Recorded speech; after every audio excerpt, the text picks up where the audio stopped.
Masong handog po para sa mga hirap natin kababayan na nasalanta ng bagyo. Nasalanta ng mga kurap. Hindi, yung kurap naman, di naman tumulong yan eh. Nangurap din sila eh. Tulungan po natin yung mahirap natin, mga kababayan. Donation po. Donation po, donation maski 20 lang, 10 dyan, okay na, marami rin yan. Ini aman, basta makatulong lang po.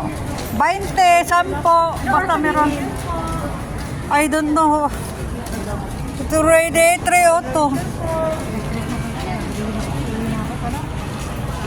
Donation po, donation tayo. Para sa mahirap natin mga kababayan, 20 o 10, okay na po sa amin. Basta maparami rin yan. Tulong po tayo sa mahirap natin kababayan. Maski 10, 20 lang po. Malaking bagay na po sa amin yun. Okay na po yan. Thank you po, salamat po. Salamat sa inyo. Mapunta lang po sa kanila yan, lalo na yung naghihirap na nasalanta ng bagyo.